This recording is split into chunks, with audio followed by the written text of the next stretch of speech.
The following is a hockey podcast out of Vancouver and Surrey, British Columbia. It'll only consist of a lot of puck talk and even more BS, or in actual words, banter and satire. Enjoy, and as always, go Canucks go. Is Andrei Kuzmenko back for your Vancouver Canucks, or was it just a one-game aberration against a bad hockey team? Well, guess what? This ain't a bad podcast, and it ain't a bad place to be. You're listening to Locked On Canucks. You're Locked On Canucks, your daily podcast on the Vancouver Canucks. Part of the Locked On Podcast Network, your team every day. Hey, welcome to another episode of Locked On Canucks. My name is Trevor Beggs, co-host of Locked On Canucks, and also a Canucks writer for Daily Hive Vancouver. And maybe I shouldn't come off so strong about this being a good or a bad show, because hey, you can let us know how you feel by leaving a comment. And if you like what we're doing, make sure you go subscribe or follow us for free on YouTube or wherever you listen to podcasts. You know what I also like, though, is Game Time, okay? And that's who today's episode is brought to you by. So make sure you go download the Game Time app, create an account, and use code LOCKEDON for $20 off your first purchase. I'm back, baby, and guess what? No Kyle Bowen. And you know what Kyle always says about me is I'm a family man, family first. Well, guess what? Today, Kyle, who is supposedly fan first, taking some time off for his family. How about that? Maybe my slacker mentality is rubbing off on Kyle Bowen, but in all seriousness, one love to Kyle. Locked On Canucks is nothing without him. I'm going to scratch and claw my way through it here on Locked On Canucks. And today, the main thing I want to talk about was the Kuzmenko show was back on display for the Vancouver Canucks against the Chicago Blackhawks. Was this the return of Kuzmenko? Was he was buzzing out there, Andrei Buzzmenko, some might call him, or again, was this just a one-game aberration? We'll dig into some of the numbers, and I'll give you my take in a couple of minutes here. Also want to talk about the race for the Hart Trophy again. The Hart Trophy is something that, we don't see often in Vancouver, but the Canucks have multiple guys in the running for the Hart Trophy. Our Locked On host did a poll of who they think should win the Hart Trophy, and guess what? Multiple Canucks made the top 10. So we're going to dig into that in the second segment of the show. And then finally, it's the beginning of the week, okay? I know it's Tuesday, but it's still early on in the week, so we're going to cover our Canucks GOATs of the Week, okay? Play that GOATs of the Week bump that we know that Callum loves here. That's all coming up. But first and foremost, Andrei Kuzmenko arguably had his best game of the season against the Chicago Blackhawks on Monday night. Absolutely buzzing from the first shift, full of offensive creativity, had the spinoramas, and it just looked like every time he was on the ice, especially early on in the game, the Canucks were going to score a goal. And you know what? It's interesting. Even in the Leafs game on the weekend, you saw Kuzmenko and Tocchet having a long conversation on the bench there that was picked up by the Hockey Night in Canada crew. You want to believe as a Canucks fan that maybe Kuzmenko was turning a corner for your Vancouver Canucks. I do think the truth in terms of Kuzmenko being back, finding his mojo, or this being one game aberration, I do think the truth lies in the middle. I've said time and time again, I don't think Kuzmenko has been as bad as Tocchet has made him out to be, as bad as maybe has looked at times on the ice. And I do think he's been a bit unlucky. That being said, this is not a perennial 40 goal scorer in the NHL, okay? This is a guy who, when he's at his best, is a playmaker, but really needs to play with talented offensive players. And right now, when you look at that second line, and we've talked about it time and time again here on Locked On Canucks, the everydayers know this, but that second line needs a boost. They need some more talent to play with. And I know you look at the numbers so far, because we've got a bit of a sample size for that line, right? Of Kuzmenko, Ilya Mikheyev, Pius Suter. They're controlling shot attempts, man. They're getting chances. But until last night, they didn't really seem to be burying those chances. Now, again, if you're going to get the best out of Kuzmenko, he's got to play with the other team's best players. That's just the way it's going to work with Kuzmenko. He's not really a guy, in my eyes, that's going to drive his own line.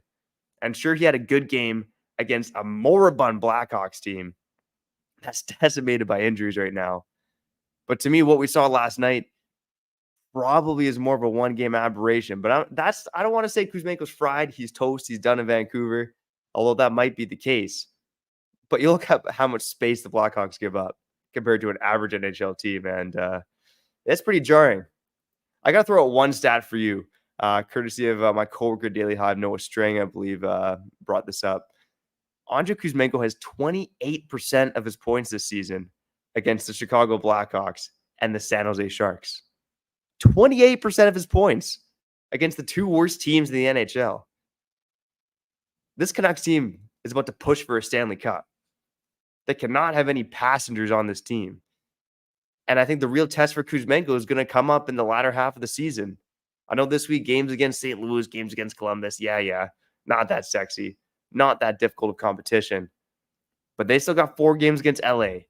I believe 3 games against Vegas, a couple games against Colorado, a couple games against Boston, another game against Edmonton. The schedule is going to get tougher. Yeah, there's a lot of home games. And the Canucks, they've cooked at home this season. But it's going to get tougher for the Vancouver Canucks. Will Andrei Kuzmenko show up in those games? And not a game against the Chicago Blackhawks in late January. That's when we're really going to find out who the real Andrei Kuzmenko is. Because, yeah, after last night, you want to believe that maybe he's on the rise. But, yeah, it's hard to say right now. I will say this for Kuzmenko, and I think the stats back this up. He has been unlucky this season. It hasn't just been this player who's horrendous defensively and he's generating nothing offensively. He has hit some bad luck. And I think his bad luck is exacerbated by the fact that the guy just scored with ease last season. The power play tap-ins, tapping in all those Pettersson goals. He is a playmaker who turned into a goal scorer last season by playing with Elias Pettersson. But even when you look at the numbers this year, when Pettersson and Kuzmenko have played together, they've controlled shot attempts, and by a pretty wide margin too. But when they've been without each other, it's been a bit of a different story. Now, Kuzmenko and Pettersson together, their Corsi for their shot attempt share is about 56%. Kuzmenko without Pettersson is about 50. He'll sub 50 at 49.8. Pettersson without Kuzmenko, and this really caught my attention. Pettersson's shot control share without Kuzmenko is 45.6%. Again, we talked about Pettersson being one of the best damn players in the league this season, and we're going to talk about him more on the other side. That's called a tease, ladies and gentlemen. But it's pretty jarring to see a player of Pettersson's caliber have a shot share total, sub 46% when he's not with Andrei Kuzmenko. Look, what the Lotto line's done has been incredible. And again, Pettersson, in his time away from Kuzmenko, hasn't just all been with the Lotto line. It's been with, the Laffertys and the Mikheyevs, right? There's been a rotating cast. Pius Suter's had some time up there as well. But you look at this Canucks team, and I still think that Pettersson and Kuzmenko, that's the best way of spreading out the offense, right? And, if Kuzmenko is truly going to find his game in Vancouver, I think the best way of doing that is pairing him with Elias Pettersson, right? But to do that, and we've kind of seen it this season, it seems like you need another top 6 winger, right? I've liked Kuzmenko, Pettersson, and Mikheyev together. I think Tocchet went away from that trio, not because they weren't successful, but it was almost like he wanted to punish Kuzmenko. He wanted him to earn the opportunity to get back on that top line. And that time might be coming up after last night because the Lotto line struggled a little bit. Kuzmenko, he played better last night at least. But I do think that, the Canucks and Tocchet want to see a good game from Kuzmenko against an actual good hockey team. Unfortunately, we might not find that out for another week or two because, again, St. Louis on Wednesday, Columbus on Saturday, and then they don't play for about 9 days over the All-Star break. But putting Kuzmenko with Pettersson, that might just be your trade deadline acquisition right there. Not the only one per se, because, we're going to talk about it definitely a lot heading up to the trade deadline. There's a lot of smoke around the Canucks adding someone, and it makes a ton of sense. But having Kuzmenko join this team, somewhere near the level he was at last year, would be a huge addition to this Canucks team. Can you imagine how good this Canucks team would be if Kuzmenko was back to being a bona fide top 6 player? Because he's looked a little lost recently. I do hope last night was a sign of things to come. But yeah, I think I think a lot of Canuck fans would think that, Kuzmenko probably was a bit more of a one-game aberration against a bad hockey team. In the comments here, hey, Japan, commenting on the show here. Chicago's an AHL team. Yeah, there was space galore last night, okay? The Canucks basically scored those 2 goals and went into cruise control mode. And, we got some fans of Kuzmenko here. Aaron Gray, the Mayor Surrey, A big fan of Kuzmenko, even this season. He's one of the most exciting players on the Canucks. And that hasn't been as evident this year, but it's still been there. And I'll throw one more stat before I cut to break here. There's a stat called individual points percentage, okay? It's the amount of points, how should I describe this? When a goal is scored, it's a measure of how many points a player gets when they're on the ice. So if Kuzmenko's on the ice for 20 goals and gets points on 10 of them, that his individual points percentage will be 50%. Good players, offensive drivers, are usually near 75, 80%. Kuzmenko this season is down at 53%. I think IPP, individual points percentage, is a good way of seeing if a player's been lucky or if he's been unlucky. I think the Jake Furtado, when he had that good season back in 2019-20, that was a perfect example. His IPP was somewhere in the high 80s or 90s. That was a big sign he was going to come back to earth, and he did. And I think with Kuzmenko, we should see an uptick in the other direction. He's just too good offensively for that not to happen. But keep letting us know in the comments, whether you're watching live on YouTube, whether you're listening to it after the fact. We don't care. We just love that you're tuning in. Let us know. Is Kuzmenko back? Has he been unlucky? Or was it just a one-game aberration? Coming up on the other side, again, I'm going to show the top 10 Hart Trophy rankings here at the Locked On NHL Network. And all the hosts voted on who should win the Hart Trophy. Find out where Hughes, Pettersson, Miller, and Demko all sat in those rankings. But first, I got to shout out Game Time. You know me, okay? I'm cheap. Cheap guy Begsy, okay? Locked On Canucks is bringing in some money, but it's not bringing in all the money, okay? And that's why, I got to use Game Time, okay? Game Time, they got an extra bonus right now. They got code Vegas100, okay? You can get $100 off a big game ticket with code Vegas100. What would you do with the $100 in Vegas, okay? Would you be going to the titty bar? Can I even say that on Locked On? Would you be putting it all on red? Or would you be going to the corner store getting those $1 tall boys? Because, hey, Vegas is expensive, man.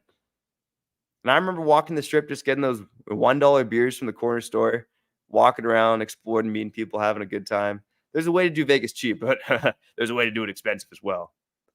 Anyways, Vegas 100, it's the new code from Game Time. So make sure you go browse through the Game Time app and see some upcoming events in your area, okay? Canucks games, a hot ticket right now. You could buy those on Game Time, okay? You can get last-minute tickets. You can get flash deals. And with Game Time, you can see the view from all seats in the venue. Okay, Game Time is the only ticketing app that gives you complete peace of mind with your purchase. Again, all prices show up in your total upfront, so you know that you're getting a great deal before you check out. And make sure you can buy tickets in seconds with 2 taps. Don't even think about it. Just buy it. Unbelievable, okay? Take the guesswork out of buying tickets with Game Time. Right now, all Game Time users get $100 off a big game ticket with code Vegas100. Terms apply. Just download the Game Time app and use code Vegas100 for $100 off a big game ticket. Or if you're not going to the game, use code Locked On for $20 off your first purchase. Download Game Time today. Last minute tickets, lowest price, guaranteed.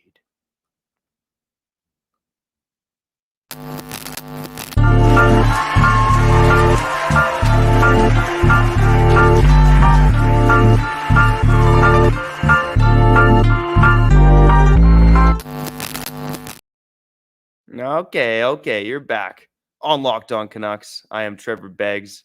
No Kyle Bowen today. I miss that guy, man. I took a couple of days off. Kyle, man, he's, again, 80% of the work on Locked On Canucks. I'm riding his coattails here. The guy's the maestro. But I'm here today, man. I'm here today. One day, Kyle and I will be reunited. And hopefully it's sometime before the Canucks win the Stanley Cup. Because, that might be upcoming, man. Just look at how many Hart Trophy candidates are on this team, okay? And that's a segue here because Locked On, we just did a poll of which players are the front runners for the Hart Trophy right now. And I'll bring it up right now. And again, there's some Canucks up there, okay? So in case you're audio only, we have Nathan MacKinnon, the front runner to win the Hart Trophy right now, according to our hosts. It goes McKinnon, then Nikita Kucherov, Connor McDavid. Those are your top 3. At number 4, we have Quinn Hughes. Number 5, Elias Pettersson. So apparently the Canucks, two Hart candidates in the top 5. And again, this isn't just the West Coast bias here, because, this is the home of the West Coast bias. But that's across the NHL. People are noticing what Quinn Hughes and Elias Pettersson are doing. Let me wrap up the top 10, and I'll tell you where Demko and Miller ranked here, because they both cracked the top 20. Again, only the top 10 listed in this graphic here if you're out with us on YouTube. Number 6, Connor Hellebuyck. Number 7, Cale Makar. Number 8, Artemi Panarin. Number 9, Sidney Crosby. Number 10, Austin Matthews. Now to wrap it up, 11 through 20, I should say. David Pastrnak was 11. JT Miller was 12. 3 Hart Trophy candidates in the top 12 play for your Vancouver Canucks. Sam Reinhart, 13. Willie Nylander, 14. Jack Hughes, 15. Thatcher Demko, 16. So apparently, again, if you just want to look at this in a little nutshell here, 4 of the best 16 players in the NHL play for your Vancouver Canucks. Let's go, baby. Now, are those players fairly ranked? When I did this poll, I had Elias Pettersson second, okay? I think Elias Pettersson, I have him ahead of Quinn Hughes for 1. And I think Nathan MacKinnon right now, if the Hart was being handed out, it would go to Nathan MacKinnon. But I think what Elias Pettersson's done this season, all over the ice, has been incredible. And we've kind of gone back and forth on this show. I think when the season was in its early days, Quinn Hughes, to me, was the Canucks MVP. Then for a while, I felt like it was JT Miller, just based on the fact that he was putting up so many points while playing against the best players on a game-to-game basis. But I really feel like over the past few weeks, it started in December, it's taken off more so in January. Elias Pettersson has been arguably the best player in the NHL since the calendar flipped to 2024. And he's climbing the point standings to 61 points of 47 games. Again, Elias Pettersson is doing it all over the ice. You know, I think we'd like to see him do a bit more in the power play, but that's not so much on him. The guy's still getting power play goals, even if that power play is not clicking at the rate they were before. But just such a dominant player all over the ice, not making mistakes, throwing the body, getting the puck in the offensive zone. And when the puck is on a stick, he's one of the most creative players in the NHL. Now, I think the reason why I had him over guys like Kucherov and McDavid, you know, I think McDavid had that lull earlier in the season. I know Pettersson had a lull as well. But I just think Pettersson's had a more complete performance overall. You know, McDavid, again, Oilers fans are going to disagree with me here. This is not an Oilers-friendly show, by the way. We did do an episode about how the Canucks ended the Oilers season, and Oilers fans coming back to us on that episode. But, you know, again, home the West Coast bias. This isn't the Alberta bias. Okay? Come on. I think Connor McDavid and Elias Pettersson, to me, this year their performances have been a toss-up. But I would have Pettersson over McDavid. I think based on overall performance, based on his defensive impact, again, I'm seeing Pettersson in the running for the Selke. I'm not seeing Connor McDavid in the running for the Selke Trophy, okay? And Kucherov, even though he's putting up points, he's been horrendous defensively. When Kucherov's on the ice, it's exciting hockey, man. It's like Canucks, you know, before Travis Green era, before he's trying to make the team all defensive. Maybe a little early Bruce Boudreau era. When Kucherov's on the ice, the Lightning are giving up a ton, but they're scoring a ton too, because Kucherov, you know, he's a great player. JT Miller, to me, 12th, seems about right. But, you know, JT Miller, again, he leads the Canucks in points right now. I think we get lost in how good JT Miller's been because he plays on a team with Elias Pettersson and Quinn Hughes. But to me, there's a damn good argument that JT Miller's been the best player on the Canucks. I wouldn't personally say that. I think he's probably third right now behind Hughes and Pettersson, but I've gone back and forth all season long, man. I'd love to hear in the comments what you think in terms of, you know, what you think of JT Miller. Like, is he the best Canucks player right now? Or is it Pettersson or Hughes, okay? And then last but not least, Thatcher Demko. Thatcher Demko, there's an argument that he's been the best Canuck player. And that's a little tease to the final segment, Goats of the Week. We'll get to that. But Thatcher Demko, man, oh man, he has been incredible for these Vancouver Canucks. You know, Connor Hellebuyck, again, cracked the top 10. Thatcher Demko didn't. But those have been your best 2 goalies in the NHL this season, in my mind. When you looked at kind of expected save percentage, actual performance now, Demko's got 5 shutouts now. 5 shutouts. Tied for most in the NHL with Connor Ingram of the Arizona Coyotes and Tristan Jarry of the Pittsburgh Penguins. But Demko's just been remarkably consistent throughout the entire season. And again, just easily one of the best goalies in the NHL, especially among the ones who have played a lot of games, right? Like you have guys like Joey Daccord who have kind of come out of nowhere. He was top 20 in these Locked On Hart rankings, but to me, it's Demko and Hellebuyck. Those are the top 2 goalies in the NHL this season. I don't really have a problem with Hellebuyck being ahead of Demko, though, to be honest with you. Hellebuyck, what he's done for those Winnipeg Jets has been incredible.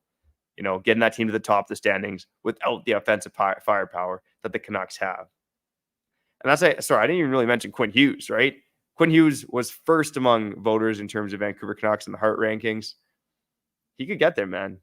He could get there. If Quinn Hughes scores 20 goals and 100 points while posting sparkling defensive numbers, he's going to be in that Hart conversation.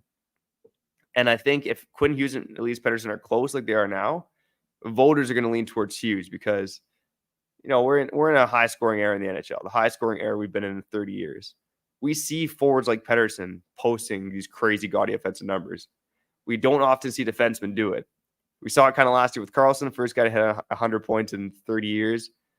But if Hughes really hits 20 goals and 100 points, not to mention, he could barely shoot the puck before this season, right? This guy was not known as a goal scorer. If he can get that hit that height, he's going to have a damn good Hart case as well. Again, interact with us. Let us know in the comments. Where do you think Canucks, where they should rank in the overall Hart race? Again, I'll read one comment here from Mr. Whale. JT Mojo is a solid center. That's why we put Pettersson on the wing. I think part of it is the fact that JT Mojo is way better at faceoffs, first and foremost. Again, they're both such good defensive players. I don't think it really matters who you put at center. I think JT Mojo is truly just there because he's a better faceoff man. Pettersson and JT can both shoot. They're both good playmakers. That's a toss-up, man. We're blessed, man. We're blessed as Canuck fans. You kidding me, man? Pettersson and Miller on our top lines. Unbelievable. Okay, let's get to the other side, okay? I've talked about some of these guys already. Let's see which of these Hart candidates made my GOATs of the week. Going to talk about that on the other side. But first and foremost, I got to shout another sponsor, okay? Who is the sponsor? I don't know. Okay, I know now. It's Sleep. Canucks fans, you got to love where your team's at right now. Number one in the NHL. Number one in the NHL. Things are good. And you got to be loving life. How you could be loving life a bit more, though? If you were winning some big bucks playing daily fantasy hockey on Sleeper, the official daily fantasy app of the Locked On NHL Network. Sleeper is my number one choice for daily fantasy sports and especially daily fantasy hockey. Because with Sleeper, you can win 100 times your cash in daily fantasy hockey contests. All you have to do is pick whether it says like Quinn Hughes, Elias Pettersson, JT Miller, or even Thatcher Demko will record more or less than their Sleeper projections for things like goals, assists, saves, plus, minus, and more in a given game. To win a 100 times bet on Sleeper, you need to correctly predict the outcome of 8-player stats. You heard me, Canucks fans. You could win 100 times your money playing daily fantasy hockey with Sleeper. So start paying attention and nail your picks so you can start winning big. Use promo code LOCKEDONNHL and you'll get up to a $100 match on your first deposit. Terms and conditions apply. That's code LOCKEDONNHL. See Sleeper's terms of use for details and locational availability.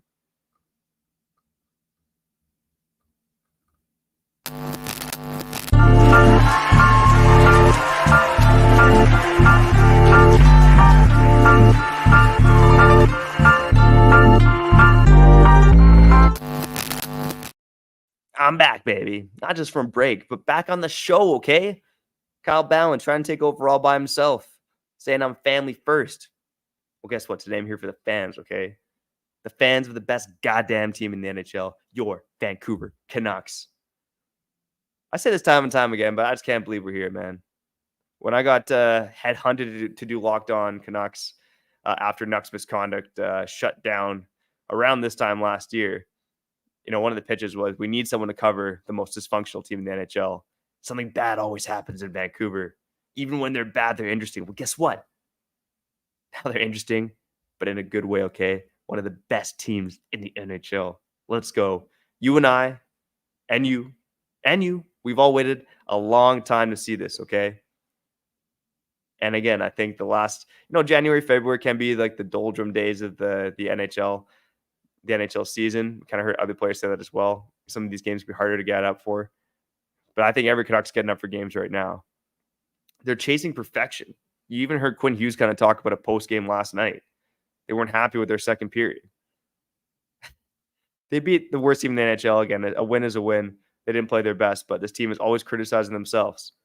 I heard Noah Juleson kind of on the first intermission post-game criticizing himself for some of the mistakes he made. Again, I don't think anyone on this team is happy with where they're at. Or not, or maybe not. I think they're happy, but they're not content with it. Maybe it's the word I'm looking for. This team is chasing the Stanley Cup. And that's realistic, man. And I love it. I love it. You know what else I love is talking about the GOATs of the week, okay? We started this segment at the very beginning of the season. Again, if you're new to the show, we basically list your top 5 Canucks of the week. Number 1 gets 5 points. Number 5 gets 1 point, so on and so forth. And we tally them up in the Canucks yearly rankings. But let's get into it. The GOATs of the week from last week from your Vancouver Canucks.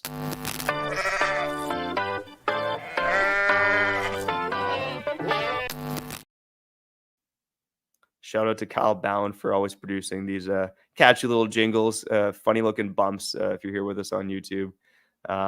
GOATs of the week last week. I'm going number 1. I'm going with Thatcher Demko, okay? Again, the games last week were the Arizona game, the Toronto game, the Chicago game, because we've been running this on Tuesdays recently. Thatcher Demko, his 2 games were, again, shutting out the Chicago Blackhawks, where the Canucks didn't give up a lot of grade A chances, but Thatcher Demko was good. There was one power play in the third period where Chicago was just buzzing. The Canucks they kind of went in cruise control for a lot of that game, but were really in cruise control in that power play, to kind of let Thatcher Demko shut the door time and time again. And the other game he played was against the Leafs, and that was a game where he let in a couple bad goals, I'd say, with the Nylander shots from long distance, but overall, he made almost 50 saves, right? 46 shots, 42 saves, kept the team in it late when the game was tied. And I think he was a big reason why the Canucks won that game, right? Again, to me, that game was secondary scoring and Thatcher Demko. I know kind of JT Miller, Elias Pettersson came up late, but the big stories for me in that game were Thatcher Demko shutting the door when it mattered, okay? When the game was close, when the game was tied. Again, the Canucks blew that 3-0 lead, and I don't know if a lot of it was on Demko. Some of those Nylander floaters you like to have back, but that's a damn good player in Willie Nylander as well. But Thatcher Demko just keeps doing it, man. Okay, .922 save percentage on the season. Again, another shutout this week. Tied for first in the NHL overall in shutouts. The guy barely had any shutouts coming into the season, okay? I think that was one of the knocks on Demko, is that Demko just couldn't buy a shutout, right? And Canucks goalies in general, we haven't seen a lot of shutouts in Vancouver in a long time. But Thatcher Demko, let's put it this way. Thatcher Demko had 3 career shutouts coming into this season. He now has 5 shutouts, just past the halfway mark of this season. Unreal stuff from Thatcher Demko, in my mind, a deserving player. A first overall in the weekly power rankings. Number 2, I got Quinn Hughes, baby. Quinn Hughes. Also doing it. Again, he was hard on himself in that Leafs game, but, both against, fairly bad teams in Arizona and Chicago. I thought Quinn Hughes was stellar. Just the plays he makes at the blue line. Like, I never get watching Quinn Hughes deking guys out of the blue line. Man, oh man, he's just such a special player to watch. And now he's got a goal scoring to his resume. Are you kidding me, man? Are you kidding me? Unbelievable, man. I'm definitely a big fan of Quinn Hughes. Number 2 on the weekly power rankings. He had 1 goal, 5 points in 3 games last week. Number 3, I have Ian Cole. This one might come out of left field a bit, okay? Ian Cole. We've given this guy love once on GOATs of the Week. He actually was first overall on GOATs of the Week, I think, back in November. But just such a steadying force who I don't think gets a lot of credit for how good he is. And now there's the Zadorov's here. They've split up the pairings. He was kind of on a third pairing with Juleson. But Ian Cole, how many Ian Cole mistakes do you remember watching the games? He is so poised out there. And last week was a great example. You look at the Canucks stats, and a lot of the Canucks are on the ice for, 2 goals for, 1 goal against, 3 goals for, 1 goal against, something like that. Ian Cole was on the ice for 6 goals for and 0 goals against. Unbelievable stuff from Ian Cole. He was on the ice for, nearly half the Canucks even strength goals last week? More than half, I'd say, right? Ian Cole, I think, such a steadying force. You wonder if he's going to stay past this season.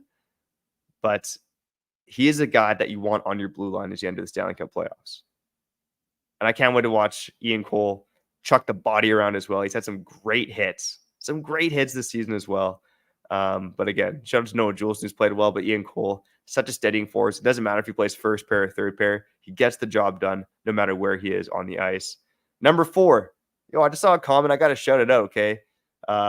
Number 4, Nils Höglander, okay? Callum called it out. Höglander's getting one of those GOATs of the Week shouts. And yeah, he is, man. Nils Höglander, does he lead the Canucks in even strength goals still? He had 14 on the season, all at even strength after his performance, his 2-goal performance on Saturday night. again, this Canucks team is blessed right now, man. Blessed. It's crazy to see how far the team has come. And, part of it is Alvin adding guys, but a lot of it's internal improvement, right? Brock Besser, JT Miller and Elias Pettersson leveling up. Thatcher Demko way better this season. But Nils Höglander is one of those guys. This guy was in the AHL last season. And now he's leading the Canucks in even strength goals, but mainly playing fourth line minutes. We talked a lot about Höglander in November.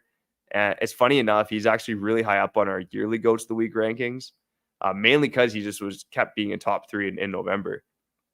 But Nils Höglander, man, oh man, even when he has a lull, he finds a way to come back and make an impact, despite, again, limited minutes. Number 5, this guy has been a recurring guy on the GOATs of the Week for a couple weeks now, is Teddy Blueger. Not the most offensively prolific week last week compared to what we've seen from him, but I think Teddy Blueger has been such a staple on the penalty kill as well. For me, that's huge. Again, the Canucks penalty kill has been, second in the NHL since the beginning of January? And a lot of that is because they got Teddy Blueger out there, man. And I know he was pissed in that Leafs game. He had a couple trips to the penalty box. I think this the Chicago game. I might mix them up. But Teddy Blueger has been so solid for your Vancouver Canucks. Driving play on the third line. We talked about kind of, the best upcoming UFAs on the Canucks right now. And Teddy Blueger's right up there, man. Right up there. Again, he's basically playing like a second line center, making fourth line center money. I didn't see this coming from Teddy Blueger in the slightest. But yeah, over the last 4 games, and this is going back to last Monday as well, 4 assists in his last 4 games. I believe he's got 3 assists in his last 3 games. Teddy Blueger, man, if you got a Bo Horvat jersey, just go replace that Bo Horvat jersey and get some Teddy Blueger on it, man. Get some Teddy Blueger on the back, okay? Unbelievable, man. Teddy Blueger's been great. That was the GOATs of the week, okay? To get the GOAT, okay? Oh, yeah. Oh, yeah.